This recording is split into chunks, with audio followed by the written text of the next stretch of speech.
Emerging countries are the new lands of opportunity. Now, let me explain, because a lot of people, and I don't care if you want to call it global south, developing countries, emerging countries, it doesn't really matter.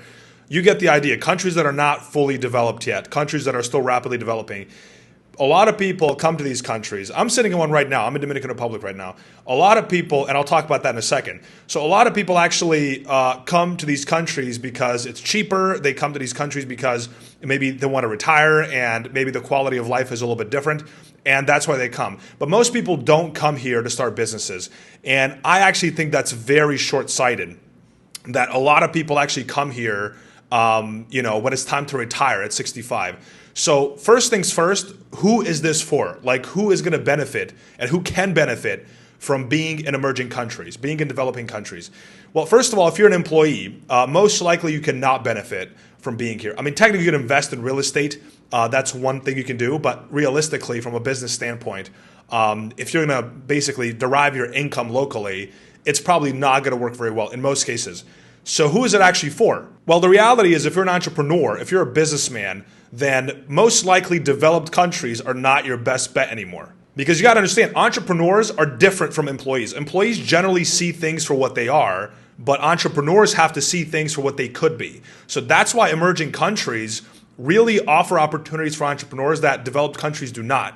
Now, I know that sounds like a little bit abstract, but stay with me. You're going to understand what I'm talking about, and it might change your perspective about moving to a new country. Now, why do emerging countries, emerging markets, offer opportunities that developed countries do not? Well, it's really simple, because they offer untapped markets, low competition, and a lack of infrastructure. Now, some of you may say, oh, but it's like the infrastructure is not there yet, so what am I going to do there? Well, this is the key thing. You get to accelerate the growth of these countries and fill in the gaps, because entrepreneurs really thrive in gaps. Okay, entrepreneurs can take advantage of opportunities that they see, and those opportunities often come in the form of something is lacking in the market. So if you go to a country and things that exist in your country don't exist in the new country that you're in, you can just literally do the same thing that you would have done in your country that exists there already, and you can bring that to the new country that you're in. Now, I find that advice to be kind of basic because it completely disregards different market conditions. It disregards different cultural things. For example, if you go to the Balkans, you open up a Starbucks, it might not work very well. And you might be like, we got Starbucks where I'm from, so why is there no Starbucks here? And it's really simple, because people in that area, in that culture, they don't want to get a coffee and walk. They drink coffee for 5 hours. That's just how it works, okay? So Starbucks might not be the best idea in a country like that because of cultural differences. But let's talk about the real opportunity here. Now, I'm a marketing professional. I'm a chief marketing officer. I'm a fractional CMO, a marketing consultant who basically helps businesses grow and create acquisition systems for customers and basically increases revenue over time. And if you actually want to learn more about marketing, you want to start career marketing, become location independent, start your journey, there's a link in the description. You can actually get started with my first course. After 11 years, I published my first course in marketing that's going to help you get started and help you understand what marketing is, some of the common principles, customer acquisition systems, sales funnels, some of the tools that we use to make sure that we can deliver better quality of work, and obviously key skills that you should master as a marketing professional to start your career. Now, back to the video. So I'm in Dominican Republic, right? And obviously I've been to other countries as well that are still developing. But I'll give you examples from here because I think it's going to illustrate the point. Now, let's say you want to start a business in Dominican Republic. And I always say that it's much better to bring your income and to have income that is online, that is location independent. And that's why I'm basically pushing the global citizen location dependence topic, because I think that if you want to be truly free, you have to have freedom of location. Okay, you have to be able to move to different countries because things can change very quickly in every country. But as an entrepreneur, if you're looking for opportunities and you come here to Dominican Republic, let me give you an example of why it's a lot easier to actually disrupt the market here than in another country. Now, for this example, I'm going to use real estate because real estate is the most saturated market in Dominican Republic. So technically speaking, it should be the most difficult market to disrupt. So I'll provide some examples of how easy it is to actually disrupt the market here in real estate. And I'm not going to give you the whole thing because a lot of people ask me stuff and they want me to give stuff away for free. And that's just not how it works. So I will give you an example that will illustrate the point, help you understand this without me just literally giving you the whole playbook. Sure, you can get started with what I'm going to tell you and you might make an impact, sure. But obviously I'm not giving you the full research. Okay, so first of all, so real estate in Dominican Republic, everybody is selling real estate, okay? If you go on Instagram, you will see that so many people are selling real estate. So it's a highly competitive, highly saturated market. And you would think it's very difficult to build a business in that market. And it probably is if you're following the sort of like what everybody else is doing. Now, my approach with my clients, but in general, my approach is blue ocean, okay? What does that mean? That means that we not only create customer-centric marketing strategies that connect with the customer, we also do it in a way that helps us make competitors irrelevant. So sometimes that includes communication channels, sometimes it includes messaging, sometimes it includes the offer itself. But the idea is to not have to compete with people, to build a moat around your business and to exploit communication channels, messaging options, and offers that your competitors are not using. Now in Dominican Republic, you're probably going to notice that most people that are selling real estate are primarily doing so via Instagram and in Facebook groups. And there's nothing wrong with that. Understand, there's nothing wrong with that. It works. People do sell real estate via Instagram. Now, here's the reality. Obviously, as in every industry, some people make a lot of money, most people make okay-ish money, and some people make little to no money. That's just how it works. But if you're on Instagram, you have to understand that you're basically competing with everybody who's selling on Instagram. Now, I'll give you an example of one communication channel. It's not the only one. Specifically for real estate, there's a lot of options. But let's take one communication channel, Google, and let's look at how easy it is to rank for certain keywords. So, first of all, understand that we look at communication channels objectively. I'm not looking at communication channels based on I have this skill, so I'm looking at what can we do with that skill. Like you have a hammer and everything looks like a nail. That's not what I'm doing. So I'm noticing there's multiple ways of acquiring new customers in this very saturated market. And if I look at, I'll give you one keyword here that is, it doesn't have that many searches, so I'm comfortable just like letting you know what it is. It's a buying property in Dominican Republic. This keyword is very easy to rank for. You don't even need backlinks for this. In more competitive markets, when we're trying to rank on Google, which is totally different because on Google, people actually have the intent, okay? Now, these keywords specifically have commercial and transactional intent. So it's actual buyers looking for this, okay? Potential buyers. You have to understand pitching something top of the funnel for awareness purposes on Instagram, competing for attention, doing the awareness marketing, trying to get them into the door is different than getting an actual prospect coming to you via Google. That's a much warmer lead, okay? So it just so happens that in this country, it is very easy to rank for, obviously, buying property in Dominican Republic. If somebody's searching for that, the search intent there, first of all, we know specifically it's commercial and transactional. It's not just informational intent. But on top of that, if somebody's searching that, you can easily conclude that if you're selling real estate, you might want to be in front of these people. Now, what's going on is that so many people are focused on one communication channel because that's what everybody's doing, and that's what they know, that they're disregarding other communication channels. So this is an example. By the way, this specific keyword, I'm listing what it actually has in terms of search volume, how many people actually search for this. And you can sort of conclude, if you rank number one, how many people actually get onto your website. Now, the reality is there's over 100,000 searches a month for people that are potential buyers for Dominican Republic real estate. And everybody's on Instagram. Now, here's the reality, okay? You can have a page that is ranking on Google. Some people are ranking here, okay? This is true. But based on the keyword difficulty and the lack of backlinks that are needed for this specific keyword, if I were to write a post right now with a new website, I could easily outrank the person ranking number one right now. Now understand that if you're trying to do this, even with basic marketing, you can probably outrank the people ranking number one right now because generally marketing principles are not really being followed. And that's really my point here, that of course somebody has to rank for every keyword. Somebody's going to rank. It just so happens the competition is not really doing a good job at marketing. And if somebody were to hypothetically come in, they could literally unlock 100,000 searches a month coming to their website for real estate. Now, the reason why I'm providing this example specifically is because it's very easy to illustrate to understand what I'm talking about because we're not just doing SEO. We're not just doing Google, okay? When I work with companies, we do data collection, analysis, interpretation, okay? So we understand the customer at a deep level, and then we establish communication channels. That's not always SEO.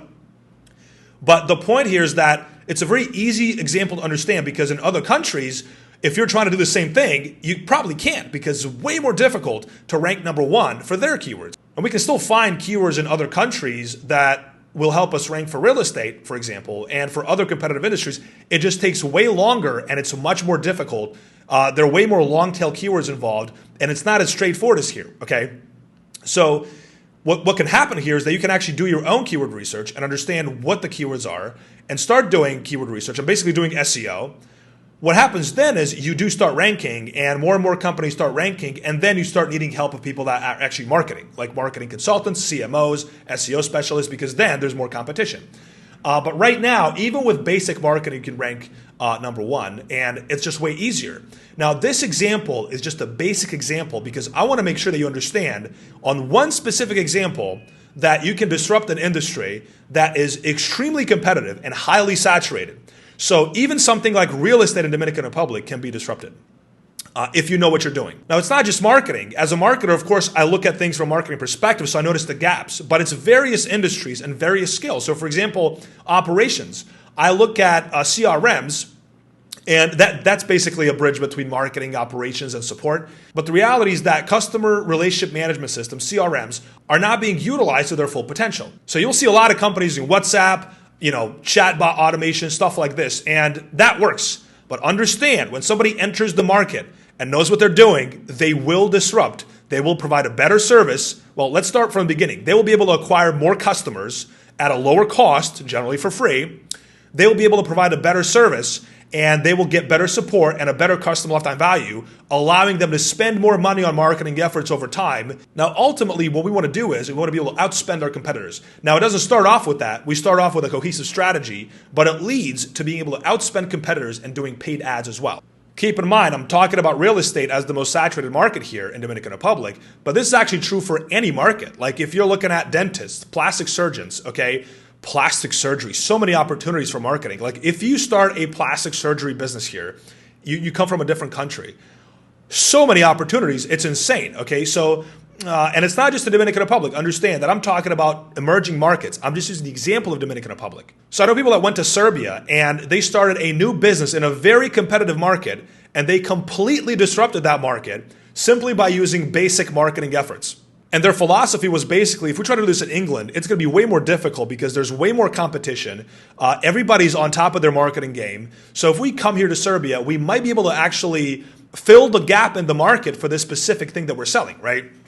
So again, so many examples, but this is what I'm talking about for entrepreneurs. Entrepreneurs thrive in gaps, okay? It's not just about like, yeah, if you're an employee and you come here, your salary is probably not going to be that high. I understand that. But if you're an entrepreneur and you notice opportunities and you can explore different systems, okay, you can definitely make a huge impact on the market and even enter saturated markets like real estate. Now, I don't really recommend that because, again, it is a saturated market. There's so many markets here.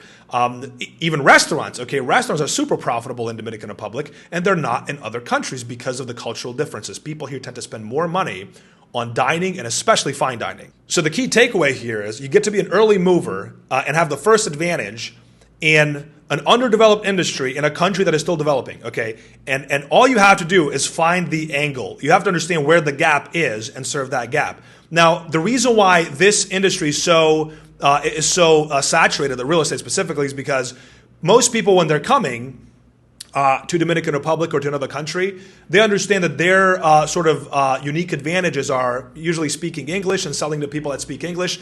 And what they do is basically they understand, okay, real estate, you sell houses, and it's basically what they perceive to be low-hanging fruit. But in reality, it's a lot more competitive. And even though, yes, there are people that make a lot of money in it, there are also people that are not making a lot of money. So you have to understand that you got to have your unfair advantages in the market. And the question here is, if it can be done in a saturated competitive industry, it can be done in other industries. Now, again, I'm not giving you advice for business like, oh, start this business.